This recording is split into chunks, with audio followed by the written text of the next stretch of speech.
Clean, clean, clean. This phone is super clean, super sleek, but not super flat.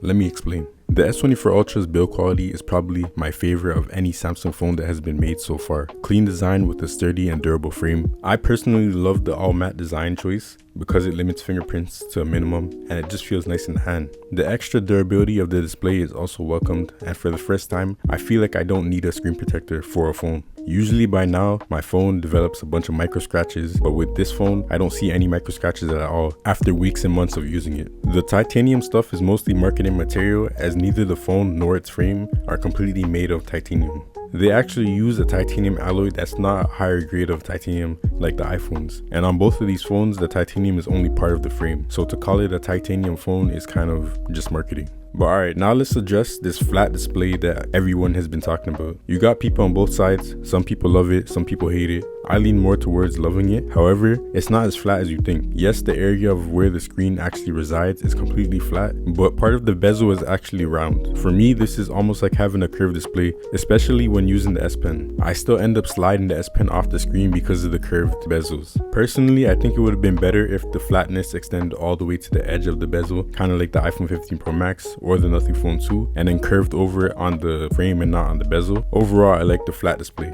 Alright, let's talk about AI now. AI has gotten a lot of hype over the past year and the past couple months, but if I'm being honest, I don't really care that much for AI.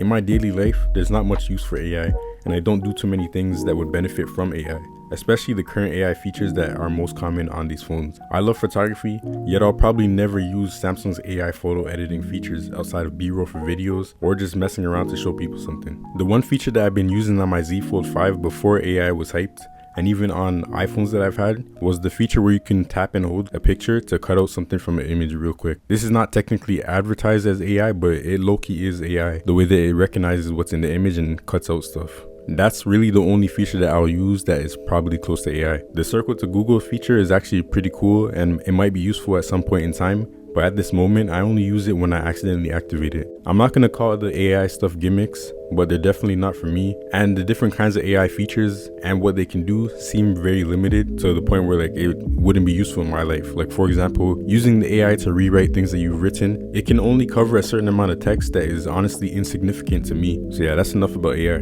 Samsung phones are the best when it comes to multitasking, customization, and productivity. The S24 Ultra has access to the smoothest split screen that can be accessed through swiping from the bottom of the screen with 2 fingers, dragging and dropping from the notification panel or the edge panel, pulling from the top right to enter into floating windows. There's so many different ways that you can get into multitasking on Samsung phones. There's even more ways that I can get into and a lot more customization you can do in terms of multitasking. But honestly, it would make this video super long, so stay tuned for future tutorial videos where I show that kind of stuff. Like I said before, customization is as deep as seas on Samsung phones. You can customize pretty much anything and everything, including the layout of the settings app. A lot of times when iPhone users hear customization, they think only like themes and colors and stuff like that. But customization on Android phones goes deeper than just how it looks. You can customize the functionality, the navigational gestures, the accessibility features. There's plenty of ways you can customize your Android phone beyond just the aesthetics and how it looks. Like for example, on Samsung phones, I can customize how the phone reacts when I swipe from each side of the screen. I can either make both sides have the same swipes and same gestures, or I can make one side be a quick swipe where it does nothing, it's just a normal back gesture, and then the other side can be a swipe and a hold, and then it will do something that I set it to do. So you can customize exactly how you navigate throughout your phone and just make your phone more comfortable for you to use. So like I said, customization on Samsung phones goes super deep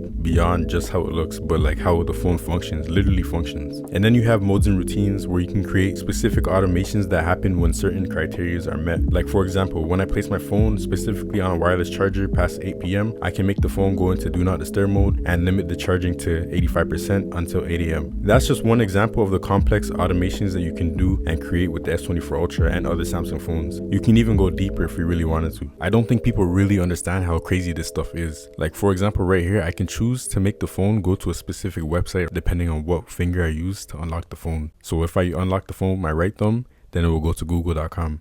If I unlock the phone with my left thumb, then it will just open the phone normally.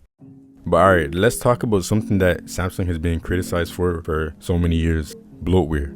Personally, I don't think the Samsung specific apps are as big of a deal as people make it to be, especially in 2024. They do not impact the performance or the battery life, and most of the ones you don't want or need can actually be uninstalled. Anything that you can uninstall, you can just disable it. This is something that I don't really understand, especially Pixel fans, because Pixel devices also come with bloatware in a sense, which in my eyes is just apps that you didn't necessarily ask for that are on your phone that you might not even use at all. For example, Google TV being installed on every Google device. You might argue, yes, it's Google software, Google's phone, but exactly, Samsung's phone and Samsung software, so why wouldn't Samsung have their own apps? Just like how Apple has their own apps for iPhones pre-installed.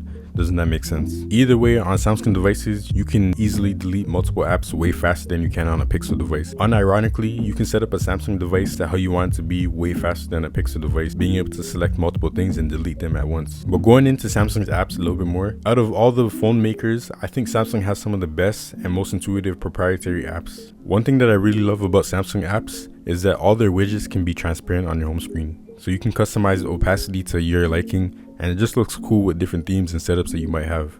Another thing that's really cool about Samsung apps is the specific features that they have that people might not know about. Like for example, if you have a Samsung phone or a device that has S Pen, you can use the S Pen to write on the calendar app, and then that can show up on your home screen on the widgets. It's such a simple and cool feature, and I think a lot of the Samsung apps have a bunch of underrated features that are hidden within them. Now onto the S Pen a little bit more. The S Pen is always a greatly welcomed addition, and I wish it was built into every Samsung device. It seems like a lot of people don't see the point in the S Pen, or they don't know what to use it for. So what I'll do is I'll give some examples of the S Pen and how you can use it. Firstly, and obviously there's drawing and digital art. The S Pen is more than capable of producing high quality and high levels of digital art because of its competitive responsiveness and pressure sensitivity.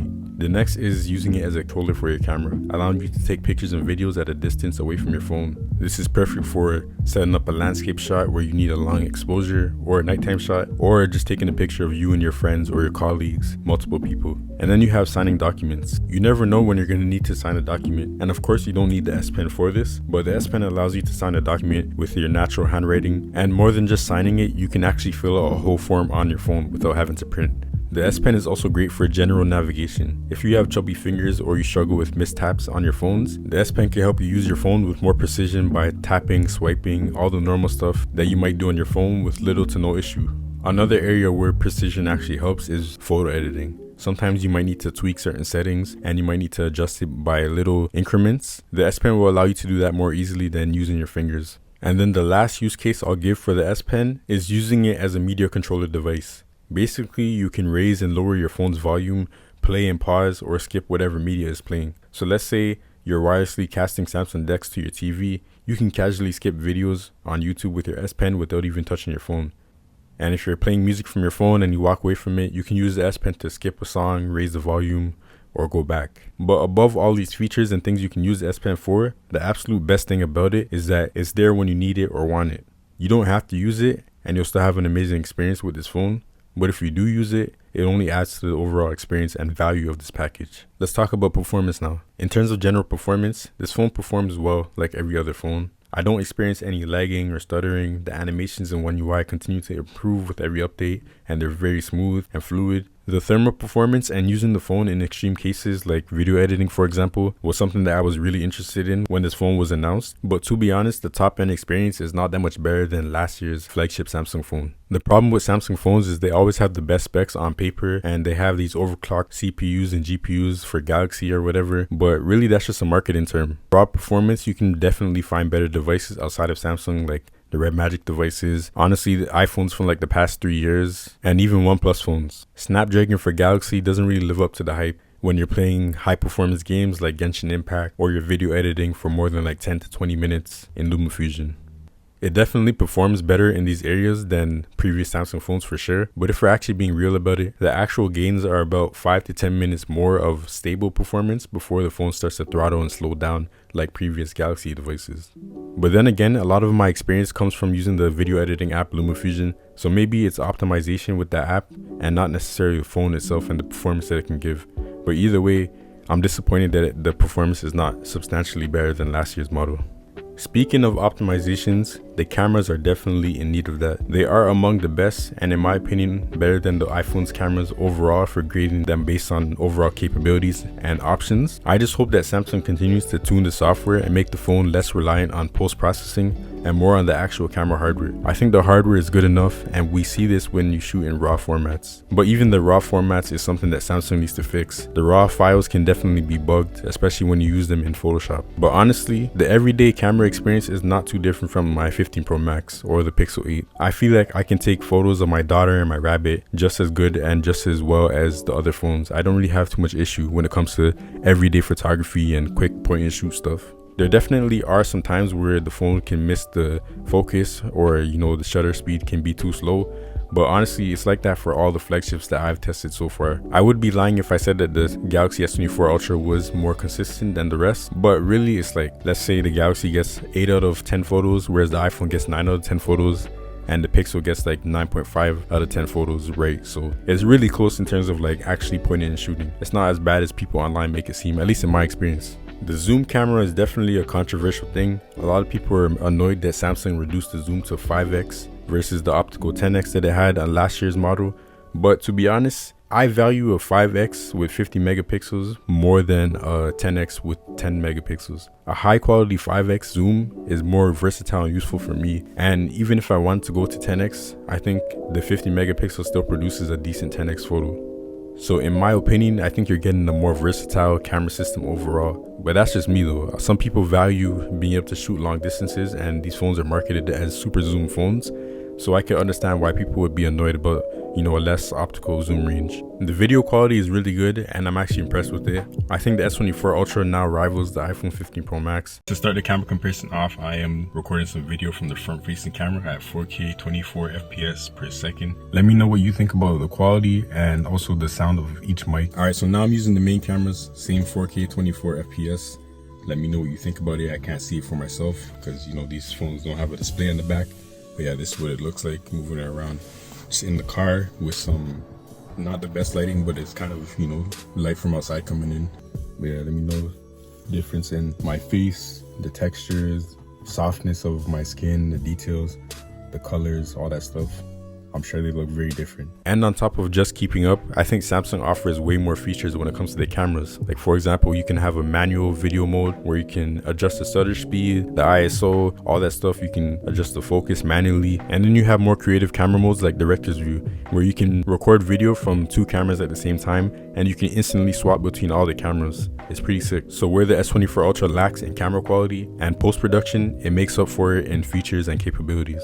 Network speeds and stability have been pretty good. I also haven't experienced any Bluetooth issues. Using the phone as a phone key for my Tesla has also been good. I haven't had the phone disconnect. The speakers are good and adequate for watching videos. The microphones are actually pretty good. Like when recording video, it can honestly seem like you're using an external mic. Battery life is actually really good, and I think it's pretty close to the iPhone 15 Pro Max. It's definitely not as good, but it's low-key just right there, like maybe like an hour or two behind it. One new thing that I actually really enjoy with this phone is the new always on display. The S24 Ultra's always on display isn't quite as useful as the iPhones in terms of like live updates with apps and stuff like that, but hopefully it gets there. So now after talking about all the things that I like, some of the things that I think could be improved on the S24 Ultra are the overall optimization of performance in specific apps like LumaFusion and some games, and the optimization of the camera software and post-processing. Outside of these couple of things, honestly, in my opinion, there's not really much else that I don't like about this phone or that I think needs to be improved. If foldable phones didn't have my heart, and if this phone performed like an iPhone during video editing, I would have locked in and daily drove this phone for the next 7 years, to be honest. But to close this video, I'll end it like this. The S24 Ultra might not be the best in every single category, but it's most likely a 7 out of 10 at minimum in all categories. This has been my S24 Ultra review.